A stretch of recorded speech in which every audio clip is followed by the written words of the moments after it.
Coming up, police in West Virginia are investigating after a man finds another man shot and killed in his neighborhood. A man convicted of killing 5 people in a Clay County crash learned his sentence on Monday. And we have an update on a fire that we first told you about yesterday morning that left several families homeless in Letcher County.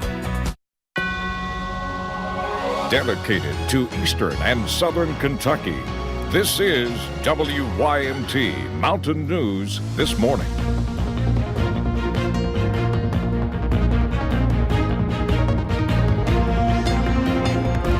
Good morning. It is 6:01 on Tuesday, May the 7th. I'm Will Puckett. Thank you for tuning in to Mountain News this morning. Overnight, temperatures were almost perfect. It makes it a little bit chilly here in the studio, but if you can sleep with the windows open, what does it matter? Brandon is standing over in the Weather Center to give us a breakdown of if we should expect warmer temperatures today, the same as yesterday, rain. Brandon, slightly warmer, and still dry. So that's good news, so right? The sun will be out. Exactly. So let's take a look and see what's going on as we head out the door this morning. And some patchy fog again across the region. You're seeing it outside WYMT. We're seeing it down toward Whitesburg as well. Not so much as Stonecrest as we're getting closer to daylight here. Again, things are looking pretty nice this morning. As Will mentioned, a little cool there. Williamsburg, Middlesboro, some of the cool spots this morning, both at 46, Hazard at 49, 50s across most of the rest of the region there. A little bit of a difference from yesterday. Some spots are a touch warmer, some spots are a touch cooler, but not too bad of a swing. 81 your forecast today. Calm winds for the most part, maybe just a little light breeze. Fog this morning giving way to sunny skies as we head deeper into the day. The rest of the forecast is on the way here in just a few minutes. Will? All righty, Brandon, thank you, sir. Well, neighbors are on edge after a man was found shot to death on their quiet street in Mingo County, West Virginia. Roger Markham was found dead in a creek on Goodman Hollow Road near Williamson Friday. Police say his killer is still on the loose. The man who found the body in a creek tried to perform CPR, thinking Markham had fainted, but he was shocked to see several gunshot wounds on his body. But now I gotta go. I gotta walk by this every day. I have no choice. And every time I walk by it, I put myself in his last thoughts. No arrests have been made and a suspect's name has not been released at this time. Police are also investigating in East Tennessee after 2 people were found dead there Monday. It happened in a home on Lakeside Drive in the Cape North community of Claiborne County. Investigators are not releasing much information about how 53-year-old Michael Parker and 23-year-old Jordan Parker died, but they did say their deaths were not tied to a shooting. We hope to learn more about this case later today. Police in Laurel County are still trying to figure out if a missing man is the person that was found dead in a creek this weekend. As WYMT's Hannah Reynolds reports, the waiting is a tough situation for all involved. Today has been more hope than anything.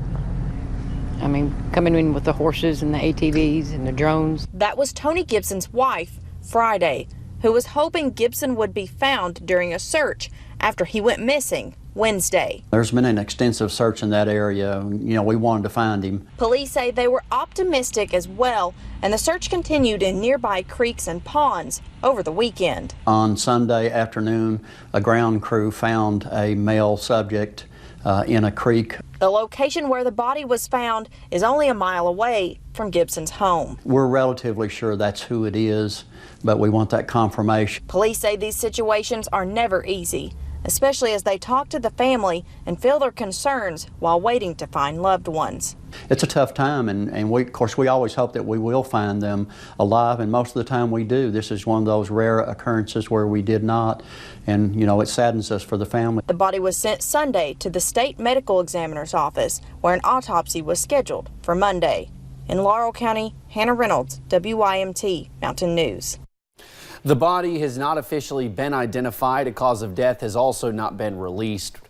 Well, bail was set at $1 million for a Kentucky man accused of killing his 1-month-old son after losing a video game. 26-year-old Anthony Trice was arraigned Monday on murder and criminal abuse charges. Investigators said Trice punched the baby in the head before dropping him on the ground Friday night.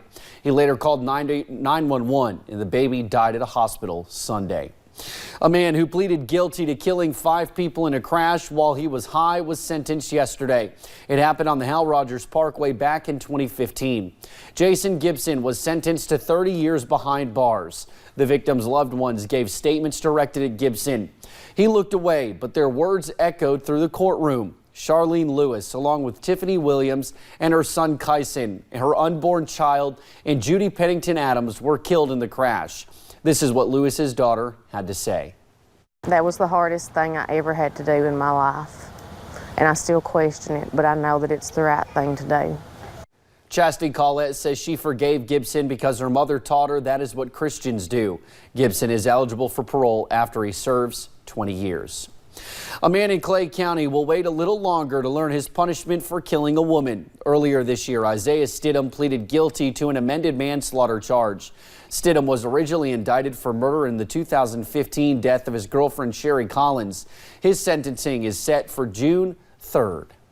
Well, a young life gone too soon. Family and friends gathered last night to celebrate the life of a young boy. 6-year-old Keegan Music died last week after an ATV crash in Pike County. Loved ones gathered for a candlelight vigil in honor of the wonderful life Keegan lived. When families go through this and stuff, especially parents that lose their young children and stuff, it really is painful and stuff. I know from experience, and sometimes it really just helps to know that you got this whole community that's there for you and is supporting you every step of the way. We have information on our website on how you can help the family. A funeral and visitation for Keegan took place last week. West Virginia State Police say 2 people have died after a house fire in Wayne County yesterday afternoon. Troopers say the fire was reported by neighbors, and it happened a little after 3:30 in the afternoon. The 2 bodies were found after 5 o'clock. State police say one victim was elderly and the other was middle-aged. The double-wide mobile home that sits along Bridge Road is a loss. The West Virginia State Fire Marshal is investigating. Well, 4 families are without a home this morning. Fire officials in Letcher County were called out to an apartment complex along Highway 15 just before 3 yesterday morning. They believe a stove caught the 8-complex apartment building on fire. 4 families lived there and all got out safely except for a dog. Fire officials are praising cooperation for getting them all out alive. On a general house fire, you can take one department and pretty well handle it, but like last night, we had to have 6 trucks and 25 firefighters to take care of that. So it's a lot of difference between having 5 or 6 firefighters and 25 firefighters. The Red Cross is helping families who are without a home. A school bus crashed into a police car Monday morning near Bethany, Oklahoma. More than 20 children were on board the bus at the time. Paramedics checked 7 children on the scene, and a school nurse talked with several children as well. The police officer received non-life-threatening injuries. The cause of the crash is still under investigation. Heavy fog is being blamed for a multi-vehicle crash yesterday morning in Rowan County. It happened just after 7 in the morning in the eastbound lanes of I-64. The Farmers Fire Department posted these pictures on Facebook. The scene was clear and the road reopened around 8:45 Monday morning. In other news, a new report is expected to be released today showing cases of opioid diversion are increasing. Protinus, a data firm company, reports in 218 more than 47 million doses of legally prescribed opioids were stolen. That's up 126% from 2017. The report found doctors and nurses are behind the theft nearly 70% of the time. Dr. Stephen Lloyd was one of them. What I didn't realize was how quickly it would escalate, going from that half of a 5 milligram Lortab to within 3 years about 500 milligrams of OxyContin a day. Lloyd says people in the healthcare industry are at high risk for drug abuse because of the stress.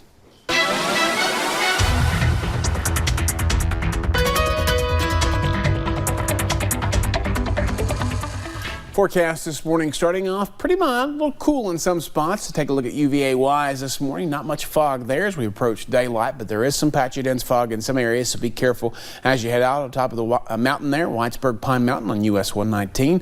Just down the road from UVA-wise, not a whole lot of activity there as well. Pinpoint Doppler radar scanning the skies and clean sweeps and clear scans as we head through the next few days anyway, at least a couple of days, let's put it that way. Temperatures in the upper 40s, mid to upper 40s in the valleys, some low 50s on the ridge tops, so kind of a swing this morning, not too bad though. Temperatures will climb quickly into the 70s by lunchtime and into the low 80s for daytime highs later on today. Will? All righty, Brandon, thank you, and thank you for joining us right here on Mountain News this morning. More news is on the way. Coming up, one student at a Lincoln County school got the surprise of her life yesterday. We will tell you who showed up unexpectedly. And later, we will introduce you to Buddy Mercury, a pooch who literally sings for his supper.